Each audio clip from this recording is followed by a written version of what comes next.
This episode of the Matt Report is brought to you by Malcare. Malcare.com, the only WordPress security plugin with instant WordPress malware removal or auto clean feature, cleans your website without waiting hours or days. If you're looking for a great way to protect your client's website, your website, especially with everything going on with hacked plugins, outdated WordPress sites, even if WordPress is auto-updating for yourself, you just never know. You just never know what's going to happen. Sometimes hosts can disable auto-updating. They're rolling out their own versions of WordPress.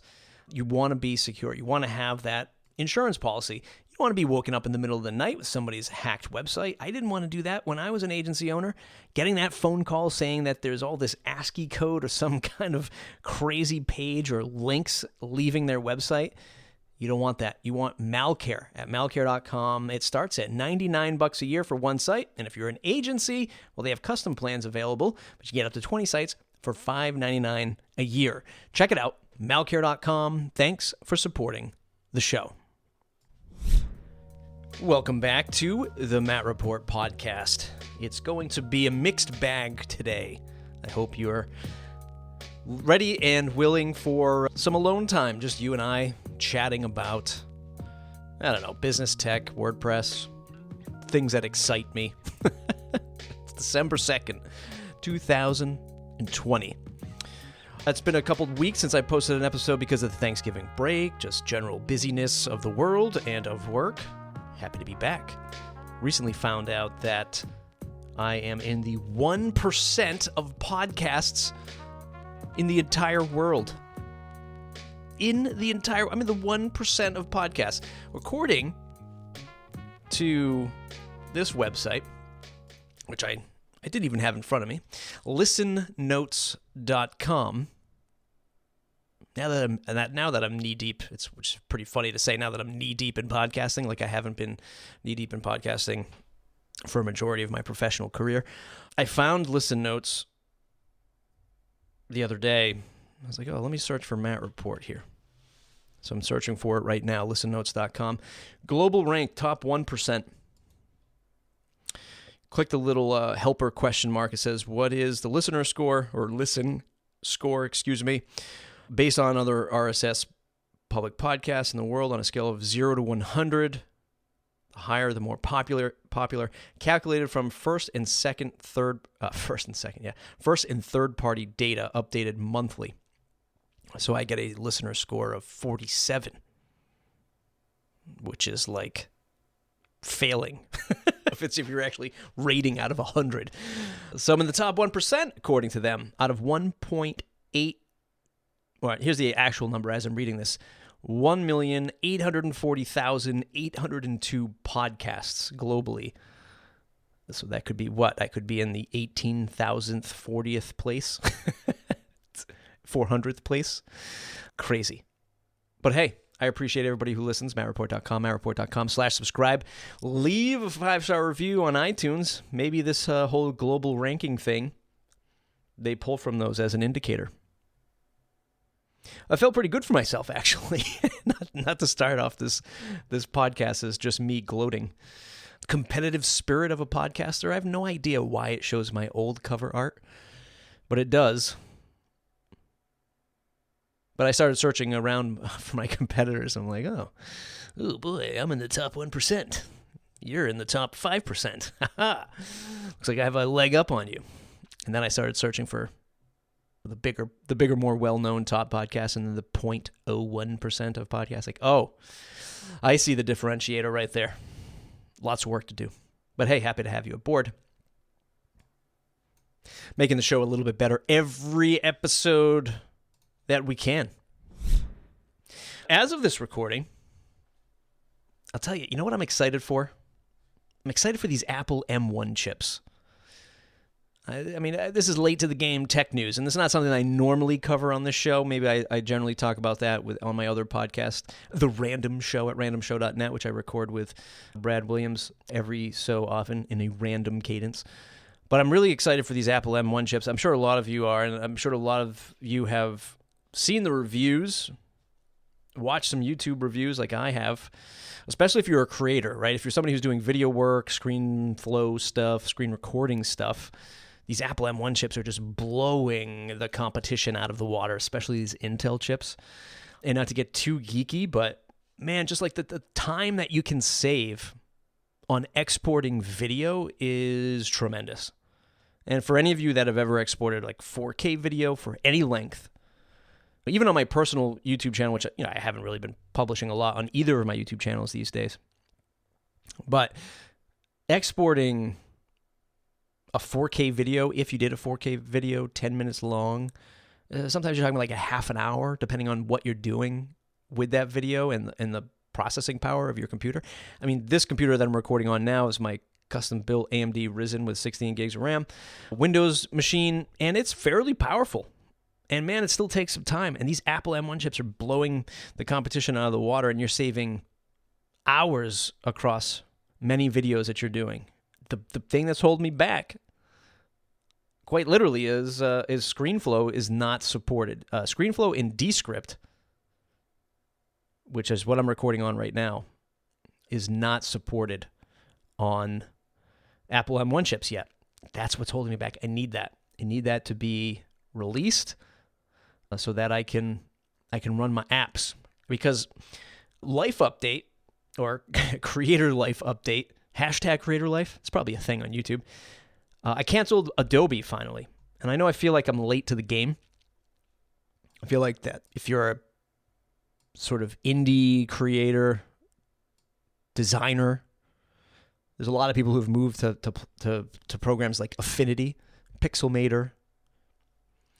And Affinity, recommended by Jason Resnick the other day when I was talking to him, they had a Black Friday sale, 30% off. And I was like, so what the heck? I might as well. Like, I use Photoshop a lot for YouTube thumbnails and the thumbnails for the podcast. And I'm really only working with templated layers that my designer makes for me. And I go and I just, whatever, change out a logo, swap a photo, rewrite some text. I'm not a power user of any of these tools, really. It's just the editing of getting something out.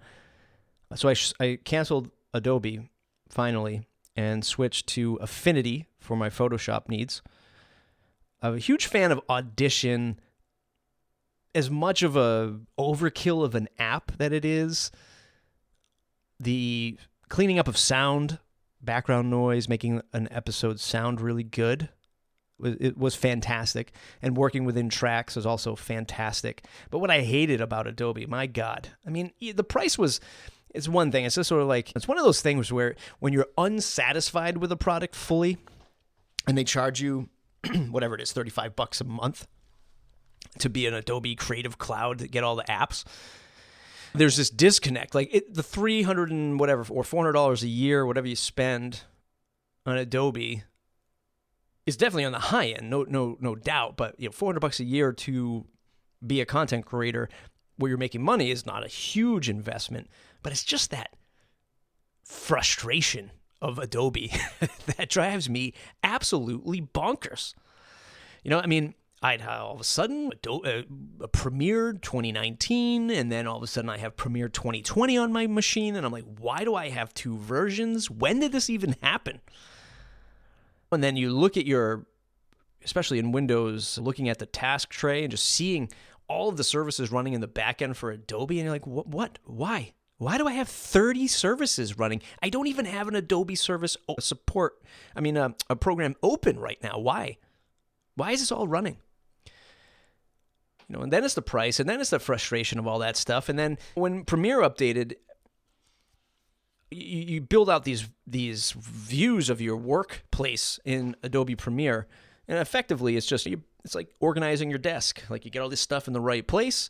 Every time you're about to edit a video, you know where to find the video files, where to find your effects, clips, how to scrub and move things into the timeline for quick editing, which if you only do a video here and there, you're not too worried about it. But when you're doing a lot of them, every second counts. This is why the world of keyboard layers, like the rubberized keyboard layers that you put on your keyboard to find all the short codes for programs, this is why these things are popular, because seconds amount to minutes, amount to hours, to days throughout the year, right? And every time it would update, like the place would just be all reorganized again. Like, why? Why isn't this just saving in Adobe Cloud? Like, this whole premise of Adobe Creative Cloud is this cloud. It's saving these files. Why can't it just save the settings? So when you update me randomly to another version of your piece of software, it just carries those settings over. Drove me absolutely insane. And then you have those irritations, and you're like, you know what? This $35 a month, getting a little irritated. Should be better. It's a premium price. So, Premiere will be replaced by, well, I haven't ordered the new MacBook yet. I will be as soon as I can figure out when ScreenFlow and Descript are going to be fully supported on M1. But Premiere will be replaced by DaVinci Resolve, and then I might even go into Apple Final Cut, or Final Cut for Apple, because just the export times on these M1s are minutes. I've seen some people render a 4K 10-minute clip at like 2 minutes. It's amazing. And only on 8 gigabytes of RAM. Tremendous value for $999. $1,000. I have an old 2016 MacBook, 15-inch, which I can use the Apple trade-in program and get $700. So it's going to cost me $300. Sure, I could sell it on eBay, but I got to take the pictures, I got to upload the description, I got to ship it. I don't want to deal with all that. I'll just send it to Apple and let them melt it down and turn it into an iPhone. So, yeah, pretty happy to be replacing. Oh, and Lightroom, I use that for photography. And again, minor use of Lightroom. But I have Fuji cameras, and I use Capture One. They have a free Capture One suite for Fujifilm. So I use that for photo galleries and just basic edits. I'm not professional here. And of course, now Descript taking the reins for the Audition. I'm pretty happy with this combination. It's definitely, well, Descript is $30 a month. So price-wise, and I bought Affinity for 30% off. I mean, this year's a wash, or for the next year anyway, it's a wash. Effectively the same price. But if you're interested in learning more about Descript, I've done 2 pretty extensive videos on the Castos YouTube channel, youtube.com/Castos, C-A-S-T-O-S. It's my day job. It's all about podcasting. And I did 2 pretty deep dive videos on Descript, how I use it, my review with the likes, the dislikes, overdub feature, et cetera, et cetera. Check that out if you want to learn a little bit more about using Descript. Some other Matt Report news. Last week, on Black Friday, I said, see all these people promoting their sales? Maybe I could do something for raising some money for one of the organizations that I like to support, Big Orange Heart, supporting mental health and wellness in the WordPress space and beyond. So I threw out a tweet. I said, hey, if you are a product owner out there and you want me to review your WordPress plugin or service on youtube.com/plugintut, you send me your receipt for $250 donated to Big Orange Heart, and I'll do a review for you. And that one tweet managed to raise $1,750. So a bunch of product owners donating to a Big Orange Heart, great cause, will get their product reviewed on my YouTube channel. Let me pull up the list. I mean, I am such a professional podcaster. Always having my show notes in front of me here. So we'll review them on the podcast, or excuse me, on the YouTube channel. And it goes like this. Let me just add in the last one that came in the last seconds here. The first company, Pagely, my old alma mater, Pagely.com. Jason Coleman from Paid Memberships Pro. WP Remote, also the sponsor of this show for the other product. Fillable PDFs for Gravity Forms. Entries to Google Sheets, which is a new up-and-coming product. Gravity View, Zach Katz. And a Sugar Calendar. Pippin Williamson said, hey, I know it's over, but can you do it? And I said, oh, God, twist my arm. He was the last one to invest there, so $1,750 raised. from those fine brands in the WordPress space. Go ahead and say thanks to them. I got my work cut out for me. I'll have to do videos all throughout December on this stuff. But happy to do it. Happy to raise some money at the end of the year here for a great cause. So I've been exploring a lot more with this no-code stuff. And you've heard me say this stuff before. Something that I'm really, really interested in lately. It's a very unique space, a very fragmented space. Right? You have these brands like MakerPad who are seemingly crushing it and doing well, and there's just a huge community over there. The past guest here, Corey Haynes, on the podcast over at swipefiles.co, I ended up joining his membership, and he's obviously a big no-coder. A lot of the stuff he stitches together are all based off of no-code.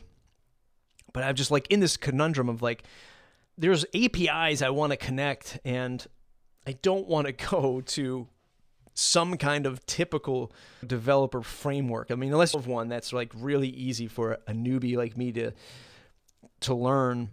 I want to be able to grab data from APIs and spit it out onto a WordPress website.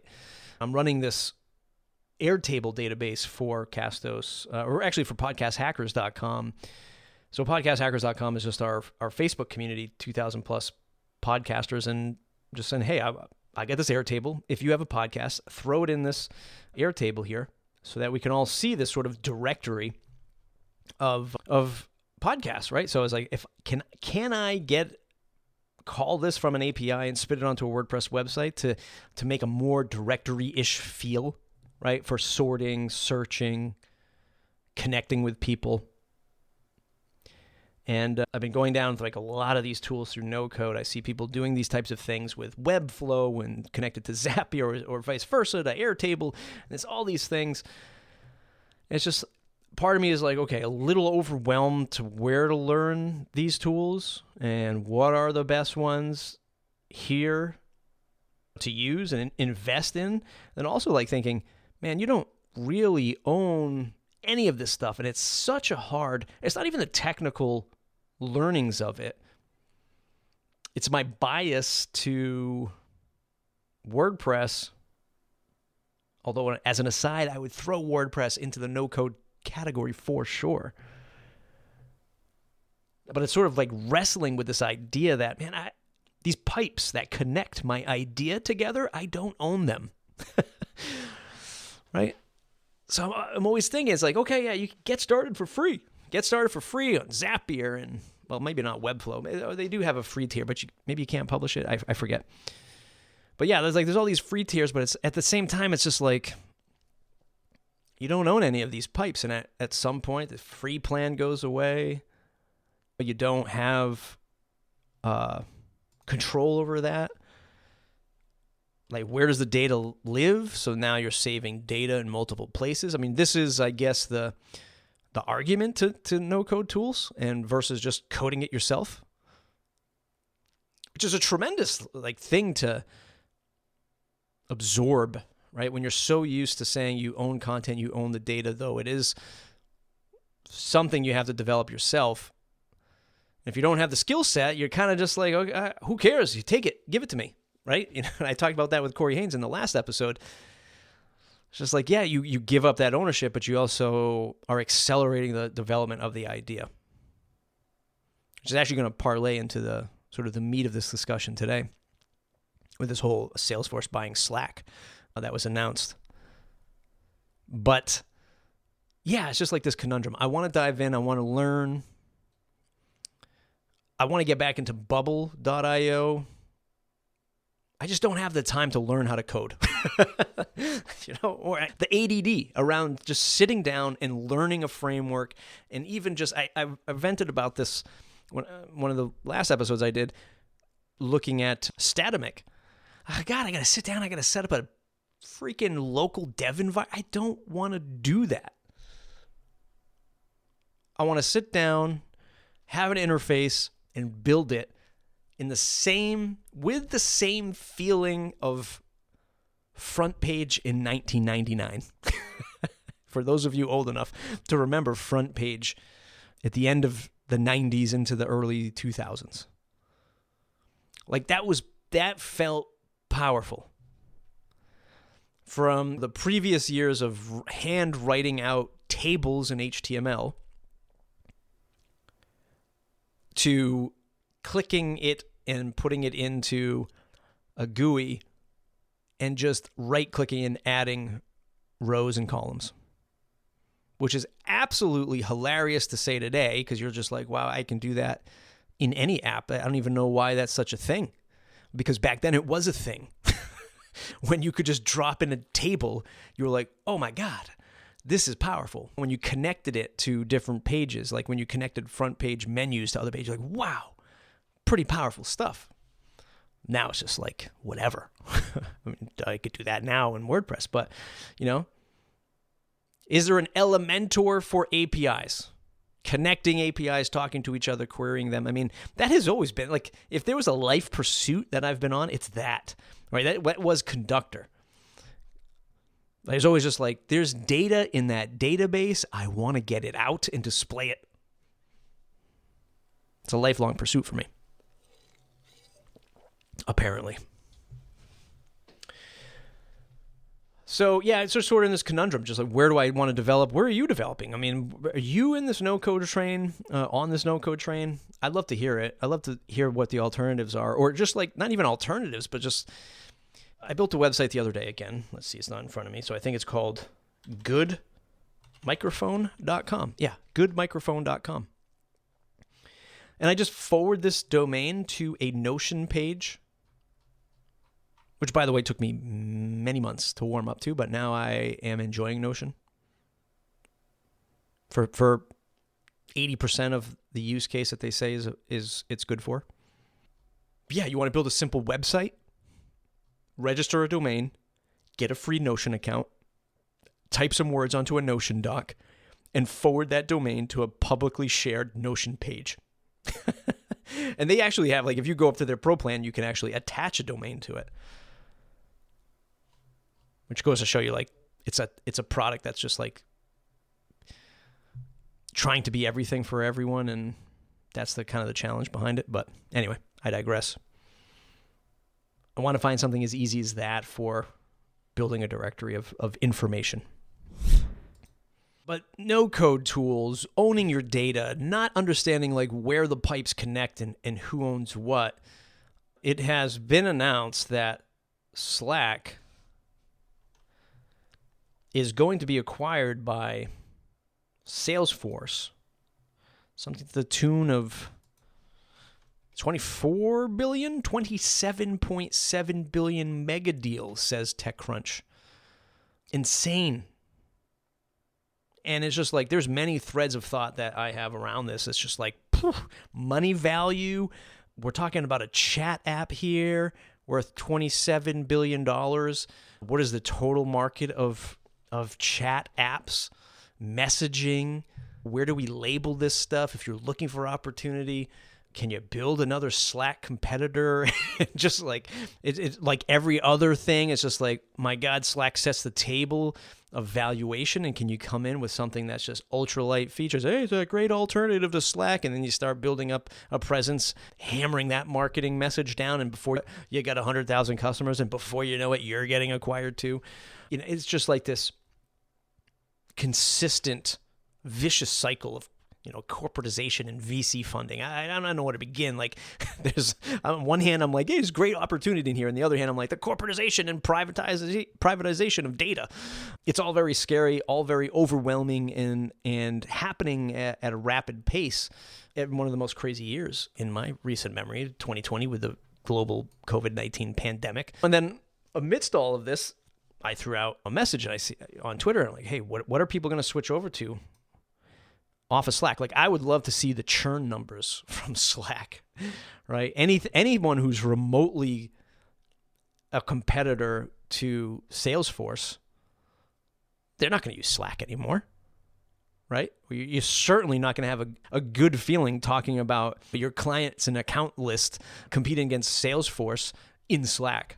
Although maybe there's some crazy sort of reverse psychology there where you're talking about how well you're doing, and then Salesforce comes and scoops you up. But I'd love to see the mass exodus numbers of Slack after this announcement. Previously, a couple days before this announcement, it was said that they might be buying it. So I would love to see the people who jump ship. Anyway, I tweeted out, I asked people, what are they going to switch to? A lot of people have been talking about this Matrix, which I saw come across my radar a few weeks ago, something like that. Anyway, amidst the noise, I see there is a TechCrunch post from back in May where Automatic pumps $4.6 million into NewVector, that's the name, to help grow Matrix, an open, decentralized comms e-commerce system. Now, again, so let's just do this. Automatic Salesforce. Automatic raises $300 million at a $3 billion valuation from Salesforce Ventures. So Salesforce buys Slack. Salesforce invests $300 million into Automatic. Automatic invests $4.6 million into NewVector. I mean, this has all like the inner workings of like some crazy cover-up, like Shell Corporation. I don't know. It's crazy. Like, I mean, it's 4.6 million of Automatic is also like saying 4.6 million of Salesforce. And it's like, hey, we bought the competitor over here. Meanwhile, Automatic and Salesforce get together on the investor calls and they're like, hey, what'd you do with our money? Oh, we put it in this Matrix thing. Okay, thanks for putting our money into a competitor. And we'll just keep an eye on that. Let us know what they're doing over there. It's just crazy that the world, that we live in. I don't know what Craig's going to do at Castos. I know for my agency, they'll still continue to use Slack. Really not in a position to switch, though. I know the agency also runs Basecamp, which has their own chat system in it, and I think these are where the cool wins are for these types of. Not that Basecamp needs another win, but when you look at it all, it's like, man, we know our data is getting sold everywhere. When it comes to like cell phones and operating systems, it's just like, well, I'd rather, like, of all the evils, I'd rather give the Apple villain my money than a Google or Microsoft. I mean, I think it goes like Apple, Microsoft, Google for me, and then Facebook way down the end. But these types of acquisitions, these types of shifts in the marketplace, when does it end? Like, when is there going to be the next Slack? And anybody who wants to compete against it, like, does this open up the doors for that? And this opens up the doors for you to switch to something else, of course. But Basecamp has chat in it. And it's kind of cool. $99 if you're running an agency. I mean, it's almost like, hey, I'm getting a Slack, a file sharing system, and a project manager for $99. It's pretty good. No, it doesn't have all the features. It's not as fluid as these big apps. Yeah, but it's also not owned by Salesforce. It's not owned by Microsoft. Again, I hate to keep saying it's like, I'm really curious of like how long WordPress can hold out of being sort of that last bastion of decentralized web app. I don't know if I'm really framing that right. Like, if you were ever going to build, I don't know, like a complete publishing suite. I mean, we talked about the Jamstack stuff, but I feel like, again, that's sort of the same thing. You're connecting up services. Can't do everything that maybe WordPress can do.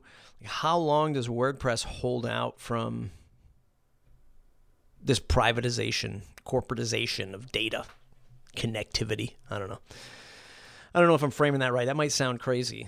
I mean, I'm not trying not to sound like a crazed conspiracy theorist, but man, the world just keeps getting eaten up from big stuff. And it's funny, like, I always think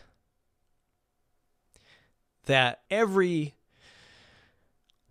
like almost every product starts very lightweight, very agile, focused. You think about MailChimp back in the day, 10 years ago, or however long we've been promoting it. By we, I say the collective we of like marketers and newsletter type people. You think about how simple it was, and now, oh my God, it's an entire marketing system now, right? I mean, what's their pitch? MailChimp.com. Marketing smarts for big ideas. MailChimp helps small businesses do big things with the right tools and guidance every step of the way. Do it all with MailChimp. Is that not the kiss of death for a product and marketing team? Do it all. Who's your audience? Everyone. What's your marketing plan? Reach everyone. And I guess when you're that size, that's the only next step, right? How long until MailChimp gets acquired by Salesforce? So it's just this constant vicious cycle. Start small, you start to grow, and here's the thing. As you start to grow and you start to expand, you're putting the pressures onto yourself, your product, your team to continue to survive because you make these more overwhelming investments, right? Or not. I mean, I'm not saying this is the case for everyone by any stretch of the imagination. Like Buffer is like one of those sort of Buffer, and I'm forgetting the name of the video company also in Boston, Wistia, who have the employees or the founders still own the companies and they're widely successful. But they're not massive, which I guess is fine, and they never get acquired, so you never hear about these massive payouts, but it's just this constant pressure to start small, be nimble. You start getting more customers. Those customers start saying, hey, we'd also like this, or we're leaving. Okay, don't worry, we'll build it. Then you start building it, and then you get more customers, and then those customers say, hey, by the way, we also want automation, workflows, and you're like, okay. I mean, ConvertKit is a perfect example for this, Nathan Barry. And I'm not saying this is bad. I'm just saying this is a constant flywheel in motion as a product grows. Going off on a tangent, but that's what the show is all about, I think. How do we overcome that? Do we overcome it? Do we not? Do we give in? Really up to you as the founder, creator. But the point of the show, or the point of that rant, is it's just a vicious cycle. And we'll all switch to something else. We'll all switch to Matrix until Salesforce buys it, and then we all switch to something else. Discord's another one that you might look at. But again, it's like you're going to have all these people switch to Discord. I know sort of non-gaming folks that use Discord, but I don't know, like when you log into Discord, you're force-fed gaming stuff because that's primarily its main attractor. Will they shift to a Slack alternative now? Discord Pro? Let's look it up. Discord. So Discord says your place to talk. Whether you're part of a school club, gaming group, worldwide community, or just a handful of friends, want to spend some days, it makes it easy to talk every day. I mean, this branding already looks like it could be a Slack competitor. I just know that very much they have like a whole gaming portion to it. So, anyway. I think that's the show for today. I hope you stuck around and came with me on this crazy ride. Look, super excited to feel more comfortable with the podcast, where it's headed. Not strictly about WordPress these days. That resilient business builder. Keep working on that. Keep working on that slogan. Telling stories outside of the WordPress space, why people continue to do business, how they succeed in it, but even not just from that very black and white sort of thing, like really diving into why people keep doing it. Like, why do you keep doing it? What's the legacy of doing this stuff? What's the goal? Is it to get acquired? Is it because you're just like right now you're in the throes of just making this stuff work? You got laid off because of the COVID, and now you're building a business, a digital business or something like that, and you're just trying to make ends meet. These are the stories I want to tell. I want to get to that 0.5% of most popular shows, which would be the top 10,000. Oh, I love it. Thanks for listening, everybody. It's mattreport.com, mattreport.com/subscribe. Join that mailing list. Leave us a 5-star review on iTunes. I think at 132, I would love to get to 200. Tweet at me if you like where the show's going. All right, we'll talk to you soon. See you in the next episode.